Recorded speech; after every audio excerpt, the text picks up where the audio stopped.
Halo, perkenalkan saya Raka Alfajri, mahasiswa Teknologi Industri Pertanian Unpad. Di sini saya akan berbagi pengetahuan yang saya dapat selama di kampus nih. Nah, emang tentang apa sih?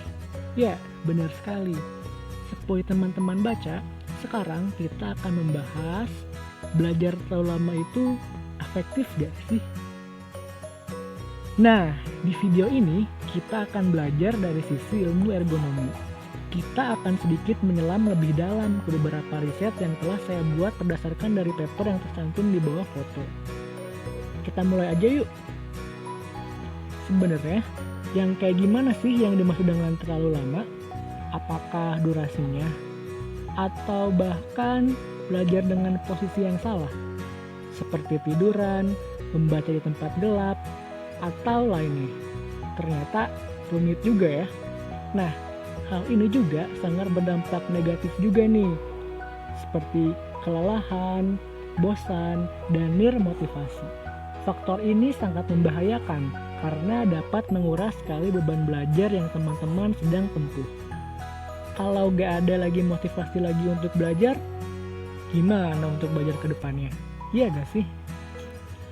Nah, hal itu akan berlanjut pada dampak selanjutnya, yaitu akan membuang waktu teman-teman juga nih. Alih-alih teman-teman bisa produktif, malah membuang waktu sia-sia. Padahal waktu itu sangat precious loh. Kita bisa gunakan waktu itu untuk belajar lebih banyak tentang skill-skill lainnya yang harus teman-teman kuasai. Nah, alhasil, jika semuanya kacau dan tidak tertata, menurut penelitiannya Sewbridge, hal ini akan meningkatkan tingkat kebolosan siswa. Mungkin dikarenakan jadi kelelahan, tidak ada semangat, jadi mending tidur deh di rumah. Nah, kalau terus dibiarkan, tentunya hal ini akan linear dengan tingginya tingkat dropout loh. Wah, ngeri juga ya. Nah, selanjutnya, ketika semua telah terakumulasi, hal-hal yang lain yang tidak diinginkan akan muncul dengan sendirinya. Seperti menurut Teh Dian, siswa yang cenderung belajar dengan durasi lebih lama ketika duduk akan mempunyai efek samping berupa low back pain migonic. Ini dikarenakan tulang belakang kita dipaksa untuk tetap menopang tubuh kita terlalu lama. Oleh karena itu, ya tetap ambruk deh. Lalu selanjutnya, kalau kita belajar terlalu lama, kita selanjutnya akan membuat mata kita cepat lelah dan ujung-ujungnya terjadi kerabunan. Wah, bahaya juga ya. Nah, selanjutnya bakal menambah beban mental dan stres siswa juga loh. Hal ini menurut penelitiannya OECD dapat berimplikasi dikarenakan siswa jadi dituntut sebanyak mungkin. Padahal di lain sisi masih banyak hal lain yang harus mereka kerjakan untuk meningkatkan produktivitas siswa. Hal ini tentunya akan membuat siswa stres karena bingung menentukan prioritas yang mana yang harus dikerjakan. Nah, yang terakhir tentunya akan berpengaruh banget pada produktivitas siswa. Siswa bakal bertele-tele dan akhirnya tidak ada apa-apa yang didapatkan. Wah, sayang juga ya kalau misalnya udah lama-lama belajar tapi kita tidak ada hal yang kita dapatkan sama sekali. Nah, lalu bagaimana sih cara menanggulanginya? Tentunya banyak versi yang berkenaan bagaimana cara belajar yang efektif. Tapi di sini saya berusaha merangkum semua itu menjadi 5 poin. Pertama, kita harus menentukan skala prioritas kita dulu. Mana yang harus dikerjakan sekarang, nanti, atau lainnya. Hal ini membuat kita dapat mengorganisir diri kita agar lebih proaktif lagi, sehingga belajar ataupun tugas-tugas yang kita kerjakan menjadi tertata.